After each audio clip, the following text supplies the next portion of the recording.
Last section in this chapter is on freedom in the internet. And I think it's really important just to think about, in terms both of, we've already discussed how the internet can be used to help or hinder democracy, but also how it interacts with your own personal freedom and your privacy. So obviously, keep in mind that as we walk through all the stages in the development, we start off with the kind of emergence. We have a problem that someone's trying to solve, and then we get to the entrepreneurial stage. And at that point, that's when commercialism comes in, and people are wanting to make sure that they can make a profit off of this before it becomes a mass medium.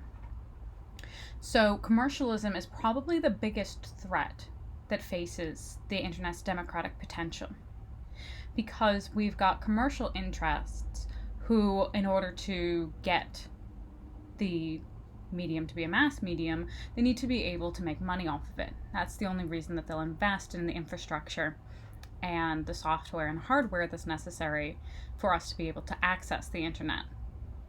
So if we have commercial interests who can control who can get on the internet, how quickly, what content you can see, if all of that is driven by money, then there could be a co-opting of that. And I think, we've seen that in the last presidential elections, where money ends up, if you can buy the ad space and you can pay for people to do the psychographic profiling, then you can bypass any kind of greater good that might come, that you saw, for example, in the Arab Spring. So we've had attempts in the US to try to keep commercial interests from kind of overrunning the internet. But we've also had the commercial interests and lobbyists end up creating bills as well. So until 1996, there wasn't really a big overhaul in how the internet was regulated as opposed to other traditional forms of media. In 1996, we had an overhaul of the Telecommunications Act, and it tried to open up competition. Now, as I kind of discussed in terms of the laying down the pipe and the infrastructure, competition becomes an issue. If you have, for example, where I moved to in East Longmeadow last year, the only internet that I could get that was cable was Spectrum. Now, where my mother lives out near Lowell, it's Verizon Fios. Where I grew up in Framingham, it's Comcast. And the thing is, Spectrum and Comcast and Verizon, they don't all want to lay down their own wires. Because if you've got a small street, it's got like 5 people on it, and you've got all 3 companies laying down wires, well, chances are you're only going to get a couple people on that street, and it's really expensive to lay that wire down. So they kind of divvy up the country. And they divvy up areas and say, well, we're going to lay our wire here, you're going to lay your wire there, and then they don't compete against each other. We're going to talk about net neutrality in a minute, but net neutrality is the idea that now that we have these companies making content as well, that they won't go, oh, well, I provide internet and this other company makes a TV show and I don't own that company, so I'm going to make it slower for you to get their TV show than it is to get my TV show. So you're going to get frustrated and you're not going to watch their TV show, you're going to watch mine. So this is something that they tried to kind of regulate against, to more or less success. When we're looking at the new media kind of economics, Apple's a really great example of the fact that they own both hardware and software sides of things, that they both make the products and they distribute them. So they were the first ones to really have success in selling music on internet.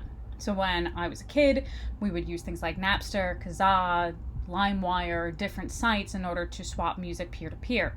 And they really wanted to clamp down on that because, the big music companies weren't able to get their cut. So Apple was able to sell music at a cheap enough price point that people actually would buy it. And then they took a 30% cut and gave 70% to the music industry. So for every 99-cent song, Apple would take 29 cents, and then the rest of it would go to the music industry. Or if you were an individual and you were selling your music, again, that would go to you. Usually that would go to the larger companies. Now, this way, Apple can control not just the hardware, but the software. So now you can get Apple iTunes on PCs. And you can buy music off iTunes on PCs. So now they can control what plays on their pieces of hardware, and they can control the content that goes into it too. So Amazon wants to get in on this, so they start making hardware. They didn't make hardware before, so they start making Kindles. They start making Alexa. So you end up having content providers, people like Apple, people like Amazon, people like Google, and they're going to interact with creators, people who are in the music industry, people who are making books, etc. And they want to take a cut in order to provide that service to everybody else. And so the reason why it becomes an issue is that then if they're controlling what is and isn't allowed to get out there. Now, it can come down to money, but it can also come down to what they deem as appropriate, what they want to project as their business. So along the same time, we've got the Digital Millennium Copyright Act that comes into play as we have the overhaul of the Telecommunications Act. At the time, it was very contentious at the time. So for context, I was a teenager when this was all happening and I was in high school. And so as a teenager in high school, I wanted free music. So it was interesting looking at this from the point of view of, I didn't have much money and I wanted to get my hands on stuff. So suddenly there's a clampdown on all of these things that had seemed free and wonderful. Now, from the creator's point of view, especially the large music companies, they're saying all these upstart kids are getting the stuff that we've paid artists a lot of money to make for free. So they want to make sure that they can make money off of the thing that they've invested in. So the DMCA, which you will often see cited whenever there's copyright claims on things shared on the internet, if you Google something and it's had a DMCA takedown, you might see that particular acronym pop up. There were 2 treaties that came about with the World Intellectual Property Organization. Intellectual property being things that have been created by people that are maybe not tangible physical objects.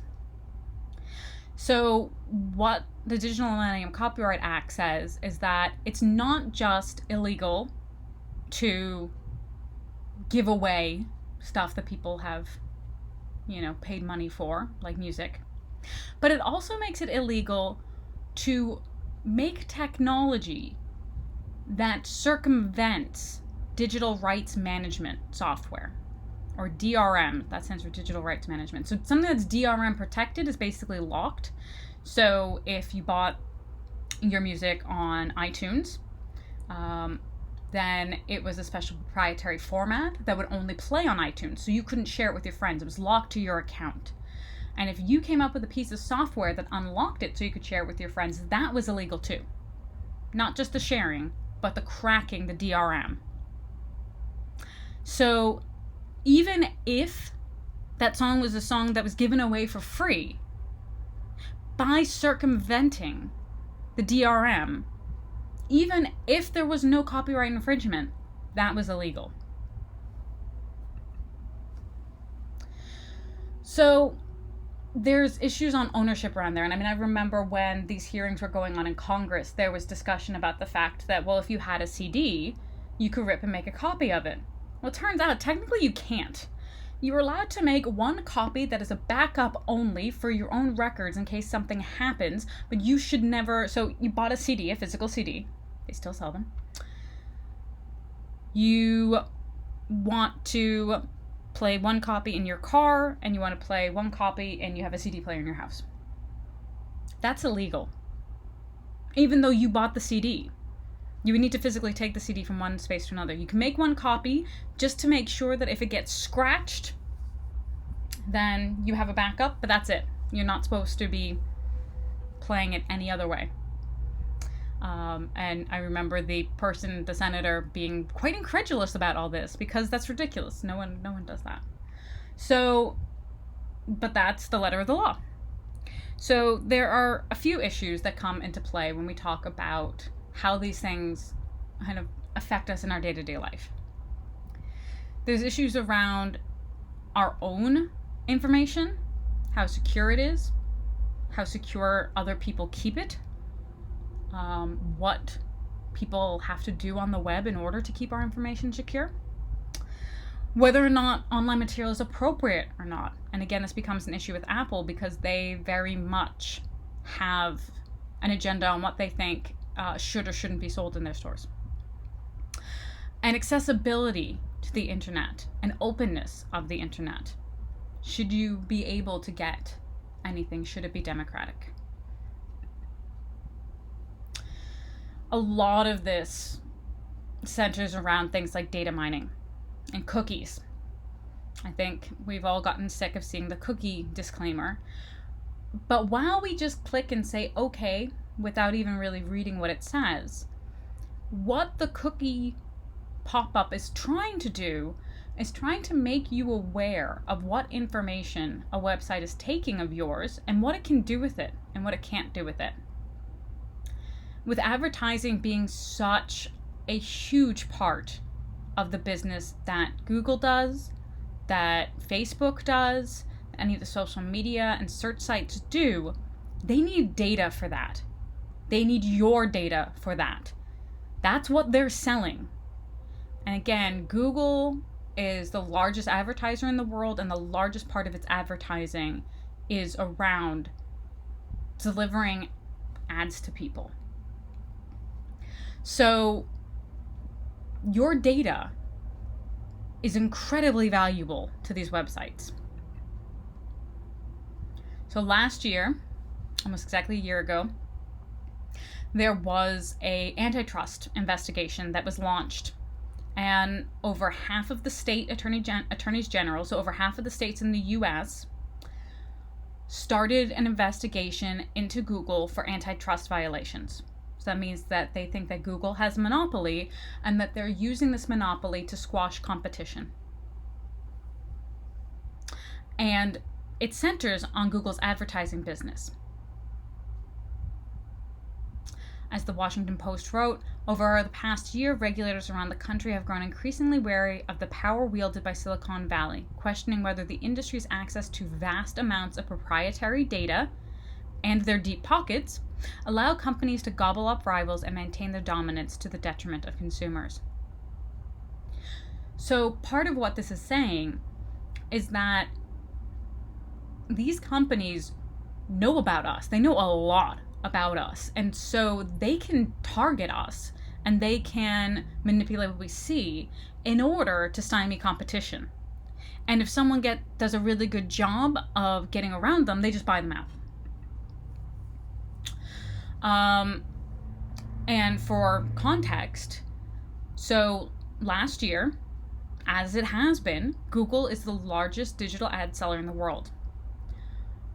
31.1% of all advertising in the entire world, that means TV ads, radio ads, print ads, ads online, 31% of all ads in the entire world go to Google. That was $103.73 billion in 2018. So this is big bucks, and it's big stakes for a lot of these companies. So what kind of information do they take? How do they take it? Things like data mining. So when you tell Siri that you want it to remind you to pick up flowers when you go by the flower store, well, now it knows that you want to buy flowers and that it knows where you are and when you're there. So it knows your location habits, it knows your purchasing habits. All of those times when you have those cookie things, Those are e-commerce sites who are wanting to mine your data and to find out what you look at, for how long, where you click on next, do you buy, where do you go from there. With the rise of direct-to-consumer spending and direct-to-consumer advertising, there's a little bit of a change in terms of how e-commerce works. So direct-to-consumer is things like Instagram ads, where then you click on it and you buy it directly out of Instagram. So you're not going onto the e-commerce website. So then the e-commerce site doesn't get to mine your data. It's paying Instagram to mine your data. And sometimes we have more nefarious things like spyware. So that's usually something that gets downloaded along with other seemingly innocuous things on your computer, and that can be quite harmful, and that it can track things like your keystrokes. So that would be how someone would be able to get your password. Most of the time, we're getting data mining in terms of us freely giving away our information to sites on the internet regularly.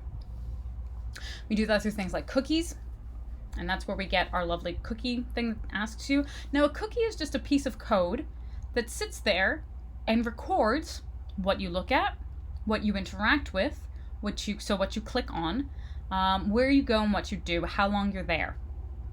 So that's how websites, Google Analytics, for example, will tell you a lot about your website, and that's how it gathers that information. Now, what it's supposed to do is aggregate it all.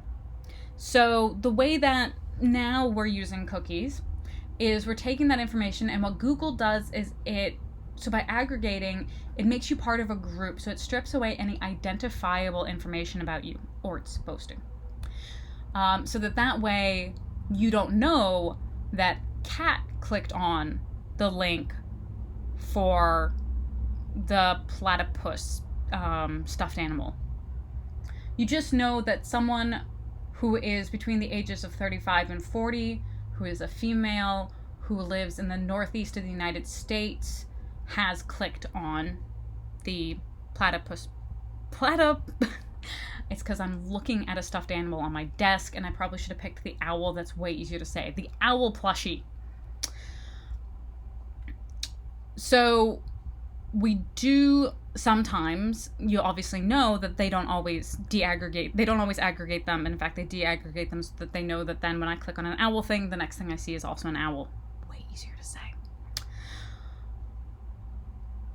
So this is where we get opt-in versus opt-out. So by clicking on that button saying I'm okay with cookies, you're opting in. So you are giving explicit permission. You, the consumer, are saying it's okay for you to collect my browsing history or data. What had been the case before is that you would have to go to the site and opt out. You would have to take the action to say, I don't want you to track me.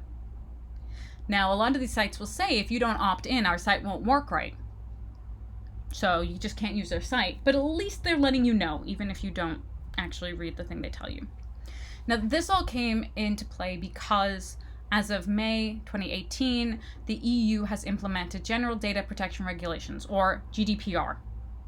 You'll probably, again, have seen GDPR in the same way you've seen DMCA and not known what it meant.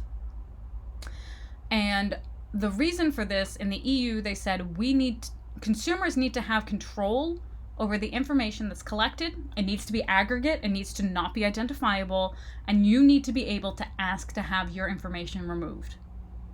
And so anyone who operates in the EU needs to have these controls in place. And if anyone in the EU clicks on a website, these things need to be in place no matter where you're based. So this is why, for the most part, sites just found it easier to do this across the board, unless they knew for whatever reason they're only operating in North America. No one from the EU is ever going to go onto their site. It's usually not. It's just usually easy to cover all bases. One thing I just want you to remember, no matter what, and if you take nothing else away, remember this. When you use the internet, you give away your personal information.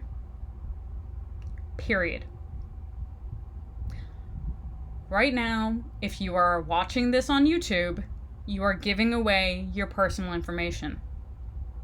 If you are watching this on Blackboard, you are giving away your personal information. You're giving it to different people who have different responsibilities on what to do with it, but your personal information is going into those companies. Now, again, different companies have different responsibilities with what they do with it, what they track, how they track it. You've logged on to Blackboard, and by logging on, you've authenticated yourself. Blackboard tells me who logs on, who accesses the course. Are you actively engaged, or have you just clicked on it? Have you submitted something? Now, it does that so that I can make sure that everyone's able to access the class, that they're all seeing everything that you should be seeing, and that everything's working right.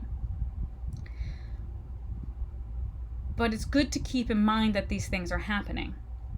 It's the same for using YouTube. It knows what you watch and it recommends videos to you. This is probably messing up your recommendations right now. Probably going to show you more stuff about mass communication. I'm sorry. But you need to be aware consumers, because unfortunately, with the fact that this is such big money for these corporations, they want to get as much information about you as they can without you giving too much up. Now, it's not just these corporations that can track your information. There is a certain amount of tracking that the government can do under the US Patriot Act. So, again, there are certain things that will flag your information, and there's a certain amount that the government can do without issuing a subpoena for your information that they can track. Third-party companies transmit your data all the time, and most of the time, we don't have control over their security. This is why it's important to check whether or not a website is HTTP or HTTPS. If it has the S, then it's a secure transmission.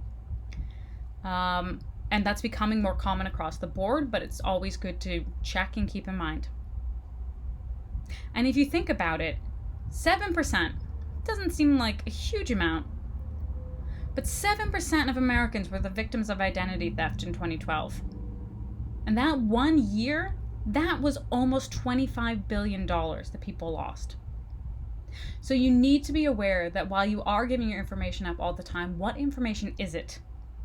And who is it that you're giving it to? Is it something that's secure, that's password protected? How are you transmitting that password? Are you using different passwords? Are you using a password manager? What password manager are you using? Is it safe? So these are all things that you should be keeping in mind. Two-step authentication is a great thing to do to make sure that things are tied to your phone. Of course, then if you lose your phone, that's a problem. So again, there are steps we can put in place to try to make ourselves safer, and as much as possible, not rely on people who make lots of money by selling our data on. Now, trying to have an open internet, again, if this capitalism is a threat to democracy, how do we combat that?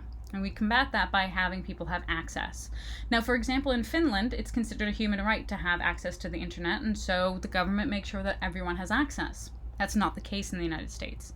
And in fact, as COVID-19 has shown, there is a great disparity between people's access to the internet. And it's hardware, but it's also in terms of, are you having to pay for your phone? Do you have unlimited access? Do you have Wi-Fi? Are you using satellite? Because we get storms and that can be an issue. And depending on what provider you have, are they providing access equally, equivocally to all sites? So Comcast, they own cable company. They also own NBC. So they own the hardware and they own the content. Well, what happens when you want to watch something from ABC? It's owned by Disney. Comcast doesn't like Disney. So is it going to throttle your speed so you can't see it? So in 2015, there was a bill to try to formalize that companies can't profit by having, say, one group pay more money, and then that way their stuff gets served quicker. To try to make it so that companies can't use their platform in order to prioritize their own work. So there's an attempt to try to use legislation to try to promote this democratic part of the internet. But remember that since this is big money, there will always be push against that to try to make as much as possible off of your information. But in the end, it's your information that they want, and so you have control.